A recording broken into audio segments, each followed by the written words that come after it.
you're questioning yourself. Am I good enough to become an analyst? You don't have enough mathematical knowledge. You don't have enough analytical skill set. Self-doubt. I'm telling you today that you can become a data analyst. Hey, it's all for me. I feel learning data is not very interesting. Learning anything is not interesting. So you get tired, you get bored. Yeah. I just graduated now. Don't have an experience. I want to go into entry role. What do I do? Your portfolio. Use Cargo. Ask ChatGPT. Storytelling. Yeah, storytelling. That's like one of the major aspects. Work on projects. Share your projects. Yeah, it's not easy to get a job. There's almost no room for newbies. But with this thing, it's a better position to get those jobs. You can learn anything you want to learn. That's why you set your mind towards it. Was I good enough? Even up to now, I still struggle with that. So if you're having that struggle, it's normal, to be sincere. It's very, very normal. You ask and they ask the question that you never heard about it. See, there's always something new to learn. So self-doubt is one of the major obstacles. My name is Okwemi and this is The Evolving Woman. Hello guys, welcome to our YouTube channel. My name is Okwemi, as you all know, and today I have with me Steven. Hiya. Welcome, Steven. Steven is a data analyst in UK, and can I mention that you have sponsorship? Yeah, that's He has allowed me, so he also gets sponsorship with this data analyst role. A lot of people have been like, they want to move into being a data analyst. I know you do not start your own background as a data analyst. Yeah. So I want you to explain to us how you are able to move through this journey and able to get this role and even the sponsorship thing, and you're making all the money. Well, it's not all the money, but there's still a lot of money to be made, but yeah, still making. Oh, of course. At the end, I know you're going to give us a lot of advice. Then we're going to talk about maybe things you wish you knew earlier and all of those things. But let's start. How are you able to secure this journey? Because I know you've mentioned to me before that you do not have any technical skills before becoming a data analyst. So for our viewers, if you know you do not have any technical skills or you are looking into venturing into becoming a data analyst, especially people who are in UK, of course, if you are anywhere abroad, I think this will also apply to you on things that you can do and things that you can just follow that can help you to enhance and get a job that is very, very good. So let's get into it. Well, my current role is a data analyst role, but my future role, my dream role, is to become a data scientist. And do very. Wait, is data scientist the same thing as all these AI things? So data science is a subset of AI. Okay, it's a subset of AI. So, yeah, data science is a subset of AI. Okay. Same thing that machine learning is also a subset of AI. Okay. But then you use data science is a part of AI, but AI is more than just data science and more than just machine learning. Okay. It's also deep learning and also that aspect of it. Well, I would say one of the things I want to focus on the question. Right? No, the question is how you became a data analyst in UK. So you can tell us your journey, and you also tell us for people who are looking forward to transitioning into this particular career role. Okay, so this would speak so well with those without any technical background. Okay. If you're a marketer, if you're a designer, if you're in any non-technical role, or probably an administrative role, and questioning yourself that am I good enough to become an analyst? You don't have enough mathematical knowledge, you don't have enough analytical skill set to become a data analyst. I'm telling you today that you can become a data analyst. Hey, so Steven is saying you don't have to be good at mathematics before you become a data analyst. Yeah, you don't have to be good at mathematics. It's all for me. So basically say, hey, well, for data science, you need to be good at mathematics. You need to have some mathematical knowledge. Or for a data analyst role, you don't have to be good in mathematics to become a data analyst. And to be sincere, you can learn anything you want to learn. That's why you set your mind towards it. But for an analyst role, you don't need a lot of technical knowledge. Okay. So my background is in design.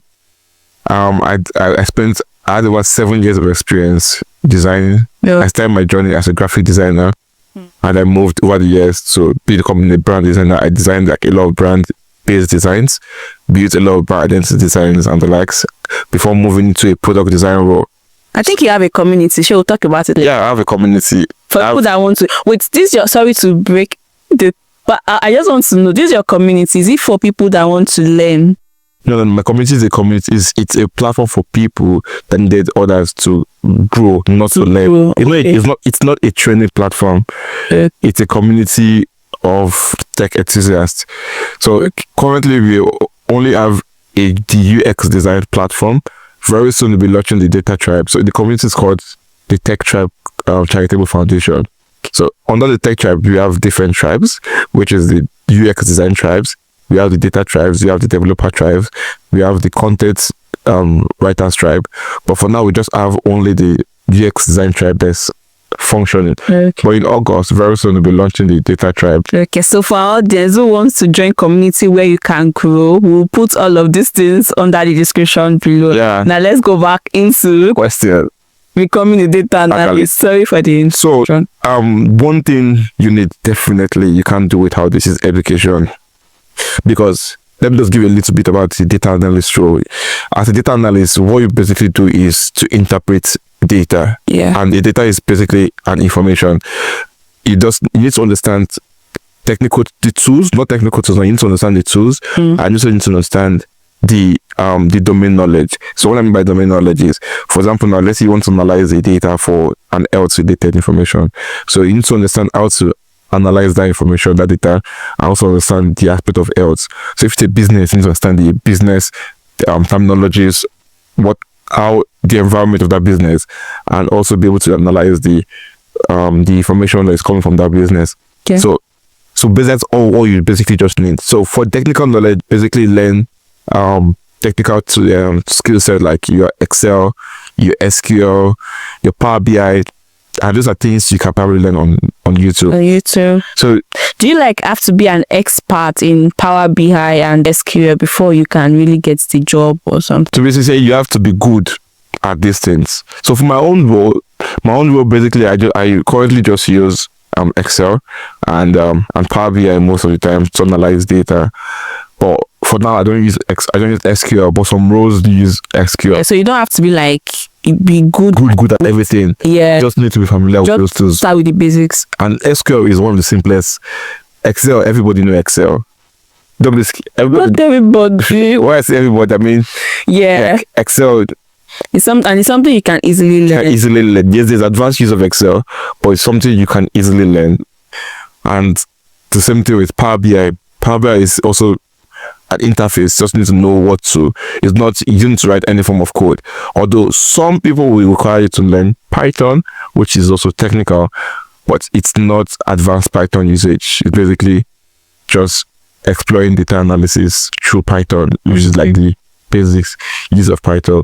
Currently in the tech industry, one thing I've noticed is there's almost no room for newbies. To scale through that entry barrier, you need to be good at what you do. Work on projects. You're just working on projects, you need to have impact of analysis. You need to probably volunteer, do something that have impact. So once they see you've made an impact, they can trust what you can. But sorry to cut you, we want to help like people, beginners who are just starting. For instance, I just graduated now and I don't have an experience, but I want to go into entry role. What do I do? Okay, one of the first things you need to do work is your knowledge, improve, be very good at what you do. Work on projects. As a data analyst, you can't say you're good at something without having evidence of what you've done.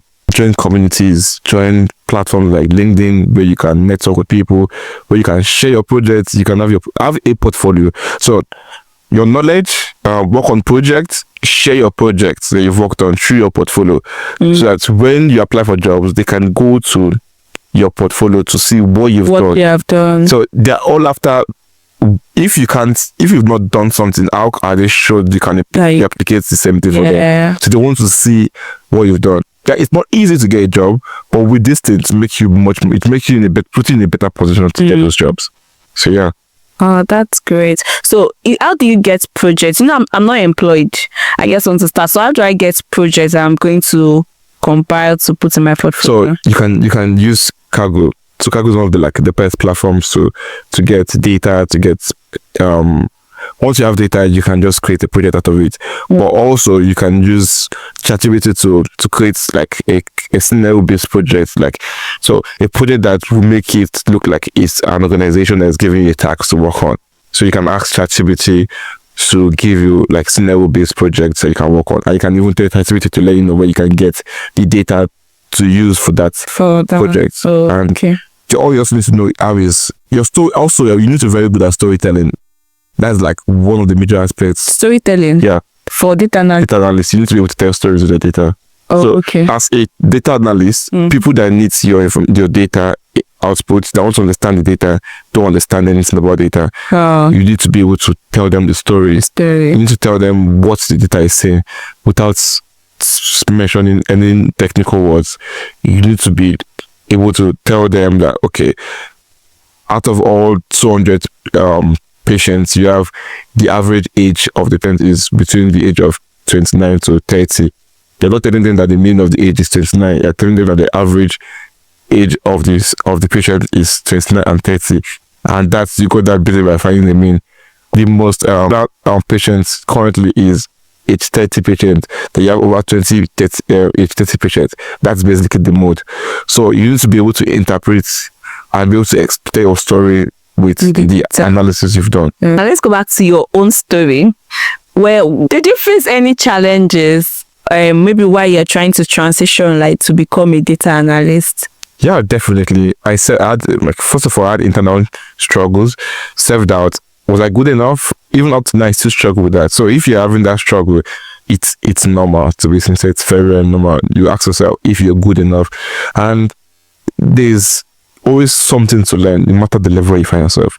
If you are at a point in your career and probably you're checking something, you're still learning something, and maybe you stumble on Instagram or you stumble on Twitter and saw something you've never heard about, be like, hey, am I sure that I'll be able to get this job for this? What we did an interview and they asked a question that you never heard about it. See, there's always something new to learn. So self-doubt is one of the major obstacles I had at the early stage. And also informations also. I struggle to know which information I need at the early stage. So one thing I did was I joined communities. I was asking questions a lot. And luckily, I had friends also that was in that environment. So that also helped me a lot. And that's why one of the things I'm also planning on doing is to create a community also for data enthusiasts, where it's not a training ground, but you need to be among people of like minds, where you can have access to information and you can ask questions, you can be free to share, and there can be people that are willing to help out. Thanks for sharing. So aside self-doubt and maybe seeing so many information, is there any other challenge you faced? Learning is difficult. Yeah, because I feel learning data is not very interesting. Learning anything is not interesting. So basically, carry a book, even though it's 1 to 3 you're already, you get tired, you get bored. Yeah. So, and one thing I noticed about myself is when I'm reading something, either from when I'm learning, so something is entering into me. So at the point when I'm actually passing down knowledge into myself, there's a lot of mental stress going on. Sometimes I tend to want to drop that thing. So I try to do other things, like maybe stand up, maybe I stand up or do something just to make sure that I stay at that point where I'm learning. Because if not, I would stop what I'm currently doing. I'll probably just drop it because I'm tired. My body is not accepting it. But I just needed that knowledge. So learning is very, very difficult. If you're learning something, most times you tend to sleep, you tend to give up. Just know that if they are experiencing that thing, you're really doing something. When you don't experience that, you need to ask yourself, am I really learning something? So learning is not easy. So if you are struggling to learn or to spend hours, you can see a movie for 10 hours, you don't get tired. But just watch one tutorial video for 20 minutes, you'll be dozing off. Even that 20 minutes is boring. I've watched video on Power BI before and I feel like this thing is boring. I don't think it's for me. It is. Sometimes. And also what I do is I make sure that everything I encounter is something I need. So I follow people on YouTube, on Instagram that are just about data. My Twitter page is data. My LinkedIn is data. So although sometimes it can be overwhelming, so when it gets overwhelming, I just log out. But once I'm on those platforms, I stumble on information based on data that can basically help me to gain some knowledge. I believe with this, discipline is very important. Yes, very well. Discipline is very important because if the learning is not easy, you must be able to discipline yourself to maybe leave it, then come back to it again. Yeah, thank you so much, Stephen, for sharing this with us today. And I hope our beginners have learned one or two things on how to become a data analyst. For me, I'm not a data analyst, but let me tell you things I've learned. I hope I remember all. That you don't have to be like a technical expert before you become a data analyst. You don't have to be very good in mathematics. He said that before you become a data analyst. Then you also said avoid self-doubt. Learning is hard. It's hard. I'm testing my brain. What else can I remember? Yes, joining community. So I've dropped all the community link, right? Yeah. On the description box. We are on Instagram, we are on Twitter, and we're also on LinkedIn. But the major platform we use is currently on WhatsApp. So we have like a great WhatsApp platform where people basically interact. Yes, and Stephen also emphasized using ChatGPT to create. ChatGPT should be your best friend. ChatGPT is your friend. Let's say to help you achieve to learn faster. Yeah. To help you. Don't rely 100% on. So you get almost anything you want from ChatGPT. So, but use it as a guide, not as a mate, not as your brain. So use it to help you to improve your knowledge, but not just using it to replace your knowledge. Yeah, thank you. All right, thank you so much for joining us today. I'm sure we'll bring back Stephen, but let me know the questions we want him to answer you. And feel free to join the community. You can also ask your questions there. Drop your questions down in the comment section below. Stephen, thank you so much for joining us today. Thank you for having me here. I'll have to bring you back. This is my first time having a conversation like this. Oh, I've never done this before. We'll do more. Hopefully. Alright guys, take care. Please don't forget to like, subscribe, share. If you watch to this point and you have not liked this video, what are you waiting for? I'll see you again next time. Bye. Bye.